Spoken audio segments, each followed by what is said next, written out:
पहली तस्वीर का टेक्स्ट, कोलंबिया में भूकंप। इक्वाडोर में भी महसूस किए गए तेज झटके, 69 लोगों की मौत और 20 इमारतें गिरीं। कोलंबिया में भूकंप ने मचाई तबाही, हादसा बोगोटा एजेंसी। कोलंबिया में सोमवार को भूकंप ने भारी तबाही मचाई। रिक्टर पैमाने पर इसकी तीव्रता 7.4 दर्ज की गई। फैली में 20 से ज्यादा इमारतें गिरीं और दर्जनों लोग घायल हुए। खबर लिखे जाने तक परेरा शहर में 69 लोगों के मारे जाने की पुष्टि हो चुकी थी। पड़ोसी देश इक्वाडोर, पनामा, वेनेजुएला में भी झटके महसूस किए गए। भूकंप आते ही अफरा तफरी मच गई और लोग सुरक्षित स्थानों की ओर भाग खड़े हुए। भूकंप का केंद्र सैन होने डेल पल्मार में 107 किलोमीटर की गहराई में था। फैली के मेयर एलेजांड्रो एडेर ने कहा कि शहर में बचाव के काम में मदद के लिए बोगोटा और मेदेलिन की टीमों से सहयोग मांगा है। सोशल मीडिया पर जारी वीडियो में पश्चिमी कोलंबिया में कई इमारतें गिरी हुई दिखाई दीं। अधिकारियों ने कहा कि उन्हें सुनामी का कोई खतरा नहीं है। कोलंबिया के तीसरे सबसे बड़े शहर फैली के मेयर एलेजांड्रो एडेर ने बताया कि कई लोग मलबे में फंस गए। भूकंप से भारी नुकसान हुआ है जिसका आकलन किया जा रहा है। विमान सेवाएं रोकी गईं, बिजली फोन सेवा बाधित। कोलंबिया में भूकंप के बाद 6 हवाई अड्डों पर विमान सेवाएं रोक दी गईं। कई शहरों में बिजली गुल थी और फोन सेवाएं भी ठप हो गईं। बोगोटा के मेयर कार्लोस गैलन ने कहा कि राष्ट्रीय राजधानी में नुकसान मुख्य रूप से घरों और इमारतों के बाहरी हिस्सों में दरारें पड़ने तक ही सीमित रहा है। राष्ट्रपति अबेलार्डो डेला एस्प्रेला ने घोषणा की कि वे भूकंप से प्रभावित इलाके का दौरा करेंगे। एंडीज मेदेलिन शहर में भी कई इमारतों को नुकसान हुआ। सोशल मीडिया पर जारी वीडियो में परेरा, फैली और क्विब्डो शहरों में पर और छोटी इमारतें गिरती हुई दिखीं।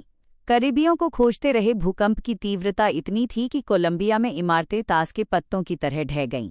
लोग आनन फानन में जान बचाने के लिए इधर उधर भागने लगे। क्षतिग्रस्त इमारतों में कुछ लोगों को अपने करीबियों को खोजते रहे। हर ओर चीख पुकार मची थी। तेज झटकों के बाद कुछ आफ्ट शॉक भी महसूस किए गए। सरकार ने कहा कि खोज व बचाव अभियान युद्ध स्तर पर जारी है। 3 और देशों में दहशत। इस देश के अलावा इक्वाडोर, पनामा और वेनेजुएला में धरती हिली। बीते दिनों वेनेजुएला में विनाशकारी भूकंप आया था जिसमें करीब 6000 लोग मारे गए थे। भूकंप आते ही यहां के लोग दहशत से भर गए और घर हराकर घरों से बाहर निकल आए। भूकंप से हुए नुकसान के बाद राहत व बचाव कार्यों की देखरेख मैं खुद कर रहा हूं। प्रभावितों को हर संभव मदद दी जाएगी। अबेलार्डो डेला एस्प्रेला, राष्ट्रपति कोलंबिया। सैकड़ों लोग घायल हुए। आपदा में सैकड़ों लोग घायल हैं और दर्जनों मलबे में दबे हैं। खबर लिखे जाने तक लापता लोगों की तलाश जारी की। कई स्थानों पर इमारतें क्षतिग्रस्त होने से मार्ग पूरी तरह बंद हो गए, जिससे टीमों को पहुंचने में दिक्कत हो रही है। दूसरी तस्वीर का टेक्स्ट, लाल किले से वंदे मातरम। लाल किले से पहली बार वंदे मातरम गाया जाएगा। नई दिल्ली, विशेष संवाददाता। 80वें स्वतंत्रता दिवस के मौके पर 15 अगस्त को लाल किले की प्राचीर से पहली बार राष्ट्रीय गीत वंदे मातरम का गायन होगा। वंदे मातरम के 150 साल पूरे होने के उपलक्ष्य में यह शुरुआत की जा रही है। रक्षा सचिव राजेश कुमार सिंह ने सोमवार को बताया कि राष्ट्रीय गीत वंदे मातरम के 150 साल पूरे हो रहे हैं।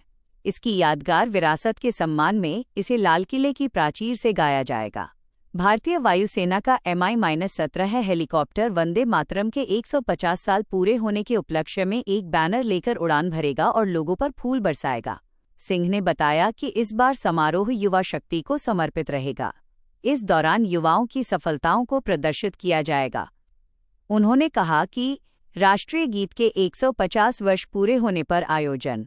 वायुसेना का Mi-17 हेलीकॉप्टर फूल बरसाएगा। ध्वजारोहण के साथ राष्ट्रीय गीत भी होगा। नई दिल्ली, लाल किले पर आयोजित होने वाले कार्यक्रम के नए क्रम के बारे में बताते हुए रक्षा सचिव राजेश कुमार सिंह ने कहा कि प्रधानमंत्री नरेंद्र मोदी जब लाल किले की प्राचीर पर आएंगे तो राष्ट्रीय गीत बजाया जाएगा। इस दौरान सभी लोग खड़े रहेंगे।